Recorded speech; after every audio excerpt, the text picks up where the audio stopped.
حبیب اللہ، الصلاۃ والسلام علیک یا نبی اللہ وعلی آلک واصحابک یا نور اللہ۔ نویت سنت الاعتکاف۔ حضور نبی کریم رؤوف الرحیم صلی اللہ علیہ وآلہ وسلم کی ذات اقدس پر ہدیہ درود و سلام، یہ کو گھٹ کر دے، کافی سمجھ ہی نہیں آتی، پڑھنے کی بے شمار فضائل و برکات ہیں۔ چنانچہ امام الانبیاء اور گٹا سید الانبیاء صلی اللہ تعالی علیہ وآلہ وسلم نے ارشاد فرمایا، جو بندہ مجھ پر کو گٹا دیں، جو مجھ پر 100 مرتبہ درود پاک پڑھے گا، اللہ تعالیٰ اس کی 100 حاجتیں پوری فرمائے گا، 30 دنیا کی اور 70 آخرت کی۔ تو ہمیں چاہیے کہ ہم اپنے پیارے پیارے آقا امام الانبیاء صلی اللہ علیہ وآلہ وسلم پر کثرت کے ساتھ درود و سلام پڑھنے والے بن جائیں، کیونکہ درود پاک نبی پاک صلی اللہ علیہ وآلہ وسلم کے قرب پانے کا ایک ذریعہ ہے، نبی پاک علیہ الصلوۃ والسلام کی محبت کے اندر اضافہ کرنے کا ایک وظیفہ ہے۔ تو اللہ تعالی ہمیں کثرت کے ساتھ اپنے پیارے پیارے آقا امام الانبیاء صلی اللہ علیہ وآلہ وسلم پر درود و سلام پڑھنے کی سعادت نصیب فرمائے۔ حضور آقا کریم صلی اللہ علیہ وآلہ وسلم کی ایک حدیث پاک ہے، آپ نے فرمایا کہ ان قریب میری امت پر ایک ایسا زمانہ آئے گا اور ایمان بچانا اس وقت اتنا مشکل ہو جائے گا کہ جو بندہ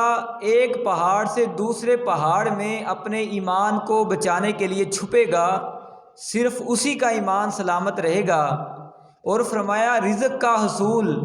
صرف اور صرف اللہ تعالیٰ کی ناراضگی کا ہی ذریعہ ہوگا، یعنی جو رزق جس ذریعے سے انسان کمائے گا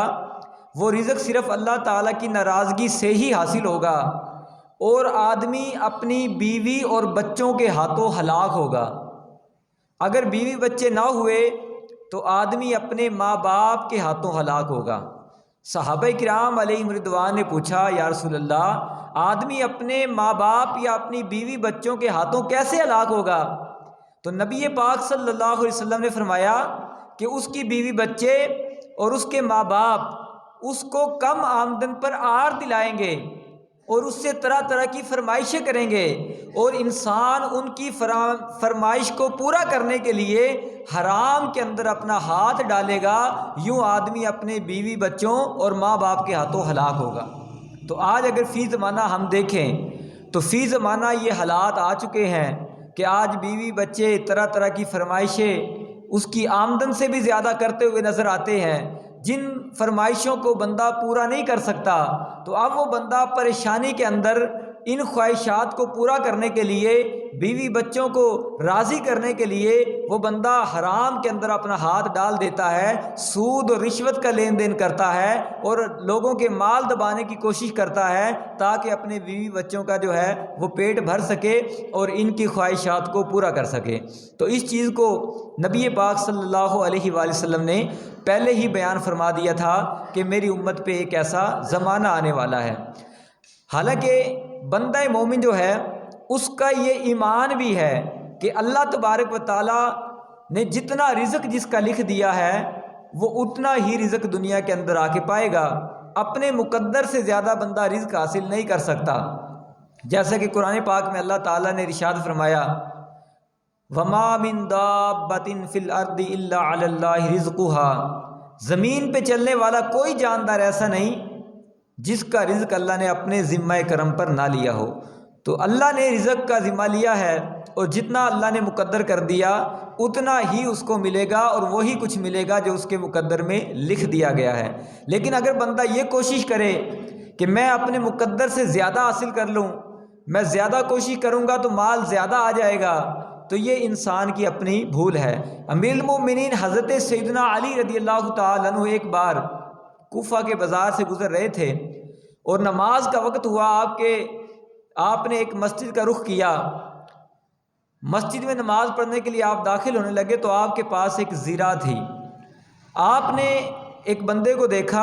اور اس کو کہا کہ تم میری یہ زیرہ پکڑ لو، میں اتنی دیر میں نماز پڑھ کے واپس آ جاتا ہوں۔ حضرت علی رضی اللہ تعالیٰ نے اپنی زیرہ جو قیمتی تھی اس بندے کو پکڑائی اور خود آپ مسجد کے اندر چلے گئے، نماز پڑھی۔ نماز پڑھنے کے بعد جب آپ مسجد سے باہر نکلے تو آپ نے اس بندے کو نہ پایا، وہ بندہ آپ کی زیرہ لے کر نکل گیا۔ حضرت علی رضی اللہ تعالیٰ عنہ آگے چل دیے۔ کچھ دور چلنے کے بعد آپ کو ایک دکان کے اوپر اپنی وہی زیرہ نظر آئی، جو زیرہ آپ کی تھی وہی زیرہ آپ کو نظر آئی۔ آپ نے اس بندے سے پوچھا، دکاندار سے پوچھا کہ یہ تمہارے پاس کہاں سے آئی؟ کہا کہ فلاں بندہ مجھے 2 درہم کے اندر یہ بیچ کر چلا گیا۔ کتنے میں؟ 2 درہم کے اندر وہ فروخت کر کے چلا گیا۔ حضرت علی رضی اللہ تعالیٰ نے اس دکاندار کو فرمایا کہ یہ زیرہ میری تھی اور میں نماز پڑھنے کے لیے گیا، میں نے اس کو چند لمحے کے لیے یہ اپنی زیرہ پکڑائی کہ بھائی تو پکڑ لے، میں نماز پڑھ کے باہر آؤں گا تو اپنی امانت واپس لے لوں گا، لیکن وہ بندہ اس کے دل کے اندر بے ایمانی آئی، اس نے اس میرے حق کے اوپر ڈاکہ ڈالنا چاہا اور وہ میری زیرہ لے کر غائب ہو گیا اور 2 درہم کے اندر بیچ کر چلا گیا۔ حضرت علی فرماتے ہیں اللہ تعالیٰ کی عزت و جلال کی قسم، جس وقت میں اس کو یہ زیرہ پکڑا کر مسجد کے اندر گیا تھا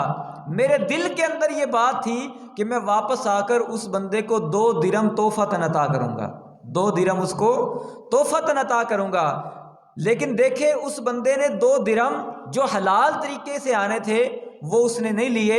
حرام طریقے کے ساتھ اس نے 2 درہم کما لیے۔ تو جو مال، جو رزق اللہ تعالیٰ نے بندے کی قسمت میں لکھ دیا ہے وہ مال اور وہ رزق بندے کو ملے گا۔ اب بندے کا کام ہے چاہے تو وہ اس کو حلال طریقے سے حاصل کر لے، چاہے تو وہ حرام طریقے سے حاصل کر لے۔ اب یہ 2 درہم اس بندے کے مقدر میں لکھا تھا اور حضرت علی نے اس کو دینے بھی تھے، لیکن اس بندے نے اپنا یہ مال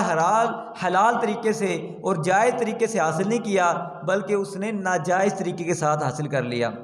تو ہمیں اپنے رب عز و جل پر بھروسہ اور توکل کرنا ہے اور صرف رزق حلال ہی کمانا ہے۔ انشاءاللہ عز و جل جو بندہ رزق حلال کماتا ہے، رزق حلال کمانے کی برکت سے، ایک تو رزق حلال کمانا عبادت، دوسرا رزق حلال جو بندہ کماتا ہے اللہ تبارک و تعالیٰ اس کے رزق کے اندر برکت نازل فرما دیتا ہے، اور جو بندہ رزق حلال کماتا اور خود اور گھر والوں کو کھلاتا ہے اللہ تعالیٰ رزق حلال کمانے اور کھانے والے کی دعاؤں کو قبول فرماتا ہے۔ اس کے برعکس جو بندہ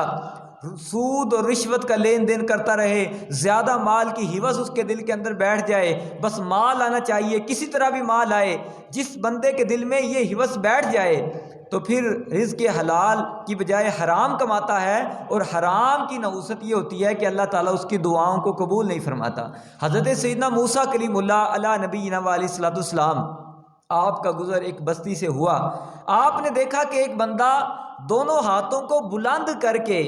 بڑے زار و کتار کے ساتھ رو رہا ہے اور اللہ تبارک و تعالیٰ کی بارگاہ میں دعا کر رہا ہے، روتا بھی جا رہا ہے اور ساتھ اللہ کی بارگاہ میں دعا بھی کر رہا ہے۔ حضرت موسیٰ علیہ السلام کو اس بندے پہ بڑا ترس آیا، اللہ کی بارگاہ میں عرض کرنے لگے مولا تو اس بندے کی دعاؤں کو قبول فرما لے، یہ بندہ کب سے رو رو کے تیرے دربار میں دعا مانگ رہا ہے۔ اللہ تعالیٰ نے فرمایا کہ میرے پیارے کلیم، اگر یہ بندہ اپنے ہاتھوں کو اتنا بلند کر لے کہ اس کے ہاتھ آسمانوں کو چھو جائیں اور یہ بندہ اتنا روئے کہ رو رو کے یہ مر جائے، فرمایا پھر بھی میں اس بندے کی دعا قبول نہیں کروں گا۔ موسیٰ علیہ السلام نے عرض کیا مولا یہ بندہ زاروں کی طرح رو رہا ہے تو پھر اس کی دعا قبول کیوں نہ ہوگی؟ اللہ تعالیٰ نے فرمایا میرے پیارے کلیم، اس لیے کہ جو لباس اس کے بدن پہ ہے یہ حرام کی کمائی کا ہے، جو لقمہ اس کے پیٹ کے اندر ہے یہ حرام کے لقمہ اس کے پیٹ کے اندر ہے، تو جس پیٹ کے اندر حرام کا لقمہ ہو میں اس بندے کی دعا قبول نہیں کرتا۔ تو دعاؤں کی قبولیت کا ذریعہ ہے کہ بندہ کسب حلال کمائے، حلال خود بھی کھائے اور اپنے گھر والوں کو بھی کھلائے۔ بخاری شریف میں نبی پاک صلی اللہ علیہ وسلم نے ارشاد فرمایا کہ ایک زمانے ایسا بھی آئے گا کہ آدمی صرف مال کی تمنا کرے گا اور مال کی ہرس کرے گا، اس کو یہ پرواہ نہیں ہوگی کہ مال آ کہاں سے رہا ہے، حلال طریقے سے آ رہا ہے یا حرام طریقے سے آ رہا ہے، اس چیز کی اس کو کوئی پرواہ نہیں ہوگی، صرف اور صرف اس کی کوشش یہ ہوگی کہ میں مال حاصل کروں، میں کمائی حاصل کروں، میرے مال بڑھ جائے، میرے خزانے کے اندر اضافہ ہو جائے۔ اس اولاد کے لیے کمائی کرتا ہے حرام، سود کے ذریعے، رشوت کے ذریعے، کہ کسی نہ کسی طرح میرا مال بڑھ جائے، میرے بچوں کا مستقبل اچھا ہو جائے۔ ایک پلاٹ خریدا ہے دوسرا خرید لیں، اب بچوں کے لیے میں نے ایک گاڑی، دوسری گاڑی، موٹر سائیکل، یہ چیزیں خریدنی ہیں، ان کے لیے بینک بیلنس چھوڑ کر جانا ہے۔ اپنے بچوں کے لیے حرام طریقے سے مال کما کما کے یہ سوچتا ہے کہ میں اپنے بچوں کا مستقبل اچھا کروں گا، حالانکہ یہی بچے ہوں گے، حدیث پاک کا مفہوم ہے کل قیامت والا دن ہوگا، اولاد اپنے باپ کا گریبان پکڑے گی اور اللہ کی بارگاہ میں عرض کرے گی، اے اللہ یہ وہ بندہ ہے، اس نے ہمیں علم دین نہیں سکھایا، ہمیں ادب نہیں سکھایا، اخلاق نہیں سکھایا، دین نہیں سکھایا، اے اللہ اس نے قرآن نہیں سکھایا، اے اللہ اس نے ہمیں سود کھلایا، اس نے ہمیں رشوت کا مال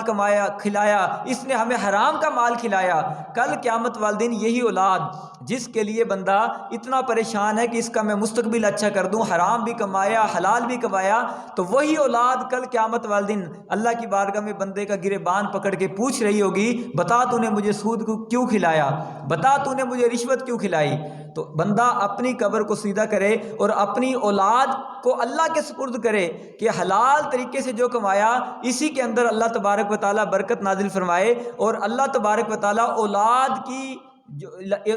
کو جو رزق دینا ہے وہ بھی اللہ تبارک و تعالیٰ نے ہی دینا ہے۔ لیکن آج ہم اپنی زندگیوں کے اوپر غور کریں، اگر ہم اپنی روش اور طریقے کے اوپر غور کریں، ہر بندہ اپنی اولاد کو گر سکھا کے جاتا ہے، کوئی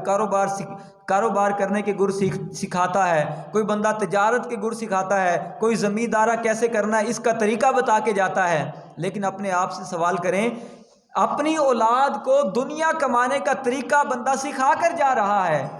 کیا اپنی اولاد کو قرآن پڑھنا بھی سکھا کے جا رہا ہے؟ کیا اپنی اولاد کو دین بھی سکھا کے جا رہا ہے؟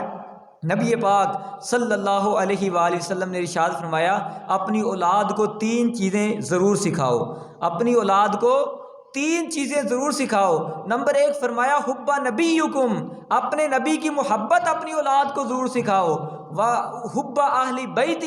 اور اپنی اولاد کو نبی کے گھر والوں کی محبت بھی سکھاؤ، تلاوت القرآن، اور اپنی اولاد کو قرآن پڑھنا بھی سکھاؤ۔ اب ہم نے ان تینوں چیزوں کے اندر سے اپنی اولاد کو کیا سکھایا؟ اپنے نبی کی محبت کتنی سکھائی؟ کبھی بیٹھ کے گھر کے اندر اپنے نبی کا حسن و جمال بیان کیا، اپنے نبی کا طریقہ اور آپ کا حسن و جمال اور اسوہ حسنہ بیان کیا، آپ کی سیرت کا پہلو کو بیان کیا تاکہ اولاد کے دل میں اپنے نبی کی محبت پیدا ہو؟ نہیں کیا۔ نبی پاک کی اہل بیت کا پیار پیدا کرنے کے لیے کتنی کوشش کی گئی، اور پھر قرآن پڑھنے کے لیے، قرآن سکھانے کے لیے اپنی اولاد پر بندے نے کتنی کوشش کی۔ یہ 3 چیزیں سکھانے کی نبی پاک علیہ الصلوۃ والسلام نے اپنی امت کو تعلیم دی ہے، اور ہم اس کے برعکس چل کے اپنی اولاد کو دنیا تو سکھا کر جا رہے ہیں، اپنی اولاد کو کاروبار، دنیاوی ترقی، تعلیم سب کچھ سکھا دیا۔ کیا اس اولاد کو نماز پڑھنا بھی سکھایا؟ کیا اس اولاد کو اتنا بھی سکھایا، اتنا قرآن اس کو سکھایا کہ بندہ قبر میں چلا جائے اور مرنے کے بعد قبر پہ کھڑے ہو کر اولاد ماں باپ کے لیے دعا بھی کر لے؟ یہ تو ماں باپ کے مرنے کے بعد اولاد کیا کرتی ہے کہ دعا کے لیے بھی دوسروں کو بلاتی ہے، اور ختم کا اہتمام ہو،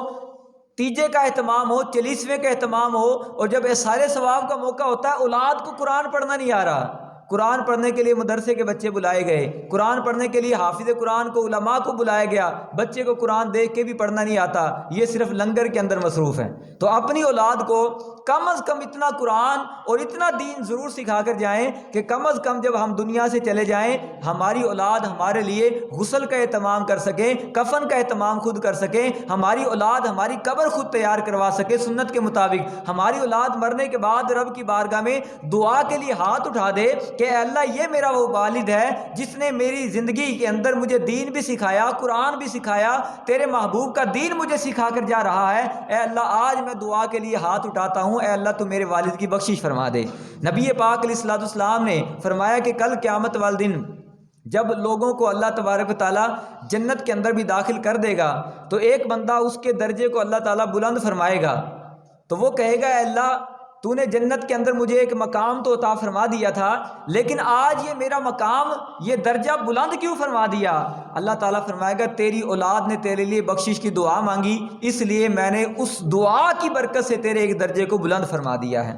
حضرت عیسیٰ علیہ السلام ایک جگہ سے جا رہے تھے، دیکھا کہ قبر والے کو عذاب ہو رہا تھا، عرصہ دراز کے بعد گزرے تو قبر کے اوپر رحمتوں کا نزول تھا۔ اللہ کی بارگاہ میں پوچھا، اے اللہ، یہ وہ بندہ ہے کہ کچھ عرصے پہلے اس کی قبر پہ عذاب تھا اور آج اس کی قبر کے اوپر رحمتوں کا نزول ہے۔ اللہ نے فرمایا کہ جس وقت یہ دنیا سے گیا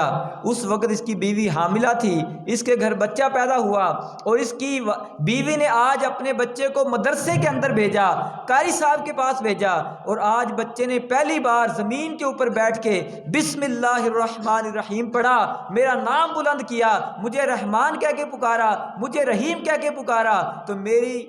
مجھے یہ حیا آئی کہ جس کا بچہ زمین کے اوپر بیٹھ کے مجھے رحمان کہے، میں قبر کے اندر اس کے والد کو کیسے عذاب دوں؟ تو کیا ہم نے اپنے بچوں کو اتنا قرآن سکھایا، اپنے بچوں کو اتنا دین سکھایا کہ ہمارے مرنے کے بعد وہ ہمارے لیے دعا کر سکیں؟ ہم اپنے بچوں کو دنیاوی تعلیم اور ان کو کاروبار کرنے کے طریقے اور مال جمع کرنے کے طریقے تو سکھا کر جاتے ہیں، حالانکہ مرنے کی دیر ہے۔ آج حلال اور حرام کا جو بندہ تمیز کیے بغیر اپنی اولاد کے لیے بنگلے پہ بنگلہ، مال پہ مال اکٹھے کیا جا رہا ہے، پھر کیا ہوگا جس وقت بندے کی روح اپنے جسم سے پرواز کر جائے گی؟ کیا ہوگا؟ یہی اولاد کپڑے بھی انسان کے پھاڑ کر اتار رہے ہیں، کپڑے بھی وہ کینچی کے ساتھ کاٹ کے اتار رہے ہیں، ہاتھوں کے اندر گھڑی ہو، انگوٹھی ہو، کچھ بھی ہو، جیبوں کا مال سب کا سب اتار لیتے ہیں اور پھر میت کو ہاتھ بھی نہیں لگاتے۔ آج کل کے جو دنیاوی پڑھے لکھے ہیں نا، جنہوں نے اپنی اولاد کو دین نہیں سکھایا، والد صاحب کا جنازہ پڑھایا، غسل دینا نہیں آتا، اپنا غسل نہیں کرنا آتا، والد کو غسل کیسے دے گا؟ ایک تعداد ہے مسلمانوں کی جن کو خود اپنا غسل کرنا نہیں پتا، غسل کے فرائض کتنے ہیں، غسل کا طریقہ کیا ہے، اس چیز کا نہیں پتا، تو مرنے کے بعد وہ والد کو کیسے غسل دے گا؟ اب غسل کے لیے بھی اپنے والد کو ہاتھ نہیں لگا رہے، اور بعض پڑھے لکھے ایسے بھی ہیں جو ہاتھ لگائیں گے تو بیماری نہ لگ جائے، بعض تو ایسے بھی معاذ اللہ اپنے والدین کو بھی، ان کی جنازے کو، میت کو ہاتھ نہیں لگاتے۔ کس وجہ سے؟ کبھی میت کو ہاتھ لگا دیا تو ہم بھی اس کے پیچھے پیچھے نہ چلے جائیں، کبھی بابا جی ہمیں بھی ساتھ ہی نہ لے جائیں، بابا جی کو نہلانے میں جو صابن استعمال کیا، جو کچھ بھی استعمال ہوا، ان کو جلدی سے زمین میں دفن کر دو، کہیں کسی کا ہاتھ نہ لگ جائے اور بابا جی جاتے جاتے دو چار اور بھی لے جائیں۔ تو ہمارا تو یہ حال ہے کہ اپنی میت کو ہاتھ بھی نہیں لگاتے، کبھی یہ ہمیں ساتھ ہی نہ لے جائے۔ میاں محمد بخش رحمۃ اللہ علیہ نے اسی طرف اشارہ کیا تھا، آپ فرماتے ہیں جاندی واری ڈرونا بنیو، ہاتھ نہ لاندے ڈر دے، جنہ لئی تو پاپ کمائے، اج کتھے نے تیرے گھر دے۔ اولاد کے لیے بندے نے پاپ کتنے کمائے، سود، رشوت، اور لوگوں کی زمینوں کے اوپر قبضہ، مال کے اوپر قبضہ، اس اولاد کے لیے کیا جو آج مرنے کے بعد ہاتھ لگاتے ہوئے بھی ڈر رہی ہے کہ بابا جی جاتے جاتے ہمیں بھی ساتھ نہ لے جائیں۔ تو اپنی اولاد کو کم از کم اتنا دین ضرور سکھا کر جائیں، ان کو قرآن سکھا کر جائیں، نماز سکھا کے جائیں، کہ جب بندہ قبر کے اندر چلا جائے تو پیچھے سے اولاد جو ہے اپنے ماں باپ کے لیے بخشش کی دعا تو کر سکیں۔ مال کمانا یہ رزق حلال ہو، اگر جائز طریقے کے ساتھ ہو تو یہ شریعت کے اندر منع نہیں ہے۔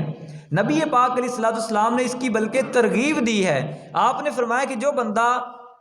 رزق حلال کماتا ہے، اور ایسا تاجر جو تجارت کے اندر جھوٹ نہیں بولتا، اپنی تجارت حلال طریقے کے ساتھ کرے، اپنی اشیاء کے ناجائز اس کے اوصاف بیان نہ کرے، ایسا ایماندار تاجر کل قیامت والے دن اللہ تعالیٰ اس کو انبیاء اور صدیقین کے درجے کے اندر رکھے گا۔ جو حلال طریقے سے مال کمائے، حلال طریقے کے ساتھ تجارت کرے۔ لیکن آج تجارت تو کرنی سب کو آتی ہے، لیکن شریعت کے جو اصول ہیں ان اصولوں کا نہیں پتہ،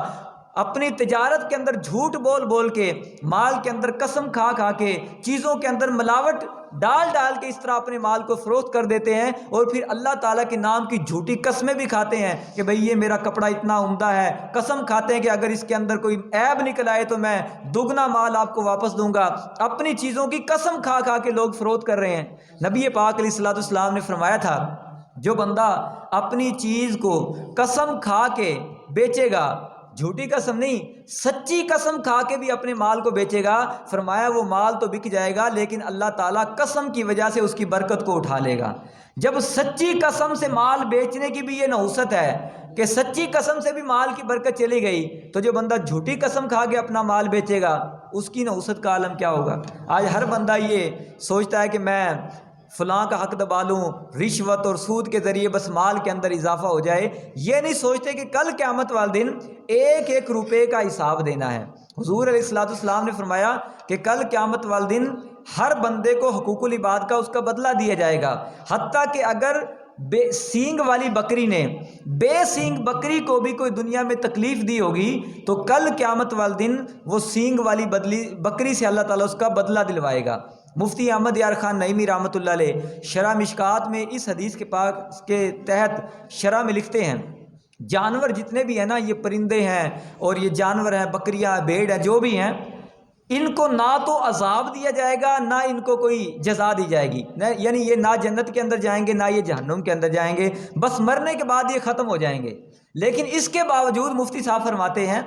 حقوق العباد کا معاملہ اتنا نازک ہے کہ اگر کسی بکری نے بھی دوسری بکری کا حق بھی دبایا ہوگا، اس کے اوپر بھی ظلم کیا ہوگا، کل قیامت والے دن اس بکری کا بھی اس سے بدلہ دلوایا جائے گا۔ حضرت سیدنا ابراہیم بن ادم رحمۃ اللہ علیہ آپ فرماتے کہ میں نے بڑے بڑے سفر کیے، بڑے بڑے ملکوں میں جاتا رہا۔ آپ فرماتے میری زندگی کا اکثر حصہ سفروں کے اندر گزرا۔ فرماتے ایک بار میں سفر پہ تھا اور بیت المقدس جو فلسطین کے اندر مسلمانوں کا قبلہ اول ہے، فرمایا میں بیت المقدس میں نے رات گزاری۔ رات کا جب پچھلا پہر ہوا تو میں نے دیکھا کہ بیت المقدس کے محراب میں دو فرشتے کھڑے ہیں اور وہ فرشتے آپس کے اندر کلام کر رہے ہیں۔ ایک فرشتے نے دوسرے کو کہا کیا تم جانتے ہو کہ یہ ابراہیم بن ادم ہے؟ دوسرے نے کہا کہ ہاں میں اس کو جانتا ہوں، یہ وہی ابراہیم بن ادم ہے جس کو اللہ تعالیٰ نے ولایت کے اعلیٰ مقام پہ فائز کر دیا تھا، لیکن اب اللہ نے اس کی ولایت کو سلب کر لیا ہے، اللہ نے اس کی ولایت کو واپس لے لیا ہے۔ دوسرے فرشتے نے پوچھا کہ بھئی اس کی ولایت کو واپس لینے کا سبب کیا بنا؟ کون سا ایسا اس نے گناہ کر دیا جس کی وجہ سے اللہ نے اس کی دی ہوئی ولایت بھی واپس لے لی؟ دوسرا فرشتہ کہنے لگا ایک بار یہ بازار میں گیا اور اس نے ایک دکان سے کھجور خریدی، 2 کلو 4 کلو یا جتنی بھی انہوں نے خریدی، وہ کھجور انہوں نے خریدی۔ خرید کے جب نکلنے لگے تو کیا دیکھا کہ دکان کے باہر ایک کھجور پڑی تھی۔ انہوں نے سمجھا کہ وہ کھجور میری ہے اور میری گری ہوگی، انہوں نے وہ کھجور اٹھائی اور کھا لی اور گھر چل دیے۔ اللہ تعالیٰ نے اسی وجہ سے ان کو دی ہوئی ولایت جو تھی وہ واپس لے لی، اللہ تعالیٰ نے ان کی ولایت واپس لے لی۔ اب حضرت ابراہیم بن ادم رحمۃ اللہ علیہ ان کی آنکھ کھلی تو ان کو وہ خیال آیا کہ فلاں دکان سے مصر میں سے میں نے کھجوریں خریدی تھی۔ واپس گئے اور جا کے اس کی کھجور بھی ادا کی اور اس سے معافی تلافی کا معاملہ بھی کیا۔ آپ فرماتے پھر کچھ دنوں کے بعد بیت المقدس میں اسی طرح رات گزاری، پھر 2 فرشتے اسی طرح گفتگو کر رہے تھے اور ایک فرشتہ کہنے لگا یہی ہے وہ ابراہیم بن ادم جس کو اللہ تعالیٰ نے جو ولایت واپس لی تھی، اللہ تعالیٰ نے اس کی ولایت اس کو واپس دے دی ہے۔ اب دوسرے فرشتے نے پوچھا کہ اس کی ولایت واپس کرنے کا سبب کیا بنا؟ فرشتہ کہنے لگا اس لیے کہ اس نے ایک بندے کا حق مارا تھا، وہ حق اس نے واپس کر دیا اور قیامت سے پہلے اس سے معافی مانگ لی، تو اللہ تعالیٰ نے اب اس کی ولایت جو واپس لی تھی اللہ نے اس کو دوبارہ اپنا ولی بنا لیا ہے۔ تو آپ اندازہ لگائیں کہ ایک ایسی گری ہوئی کھجور جو ان کو پتہ بھی نہیں تھا کہ یہ میری ہے یا دکاندار کی ملکیت ہے، غلط فہمی میں انہوں نے اٹھا لی، اس کی وجہ سے بھی اللہ تعالیٰ نے ان کی ولایت واپس لے لی۔ تو جو بندے جان بوجھ کر لوگوں کا حق دبا لیں، رشوت اور سود کا لین دین کریں، لوگوں کے قرض دبا لیں، ادھار لینے کے بعد جب لینے آئے تو پھر ان کو کہیں بھئی لیا جاتا ہے تو لے لو میں تو بیٹھا ہوں، جنازے کے اوپر اعلان کر دیں گے اگر میرے والد صاحب کی طرف کسی کا لین دین کا معاملہ ہے تو ہم حاضر ہیں، اولاد اعلان کر دیتے ہیں، اور پھر جب لینے کے لیے لوگ جاتے ہیں پھر کہتے ہیں بھئی جا کے قبر پڑھ لو تو لے لو، یعنی پہلے اعلان کر رہے ہیں کہ بھی ہم دینے کے لیے تیار بیٹھے ہیں، ہمارے والد کی طرف بنتا ہے تو لے لو، لیکن جب لوگ جاتے ہیں تو پھر آنکھیں دکھاتے ہیں جا کے ان کی قبر سے لے لو، ہم کیوں دیں؟ تو اس طرح کا معاملہ نہیں ہونا چاہیے۔ نبی پاک علیہ الصلوۃ والسلام نے ایسے بندے کا جنازہ پڑھنے سے انکار کر دیا، فرمایا جس کے اوپر اس کا قرض باقی ہے، فرمایا جب تک اس کا قرض ادا نہیں کیا جائے گا میں محمد اس کا جنازہ نہیں پڑھاؤں گا۔ تو نبی پاک نے اس کا جنازہ پڑھانے سے انکار کر دیا۔ تو ہمیں چاہیے کہ ہم مرنے سے پہلے اپنے حقوق العباد کا جو معاملہ اس کو سیدھا کر کے جائیں۔ کسی کا حق تلفی کی ہو، کسی کا حق دبایا ہو، قرض دبایا ہو، اس سے معافی تلافی کر لی جائے، اس کے قرض کو ادا کر لیا جائے۔ حقوق العباد کا معاملہ اپنے ذمہ نہ ہو، باقی حقوق اللہ کا معاملہ ہے۔ اللہ تعالیٰ چاہے گا تو اللہ تبارک و تعالیٰ اپنے فضل سے اپنے محبوب کے صدقے باقی اپنے حقوق خود بخود ہی انشاءاللہ معاف فرما دے گا۔ اللہ تعالیٰ ہمیں ان باتوں پر عمل کی توفیق عطا فرمائے، آمین۔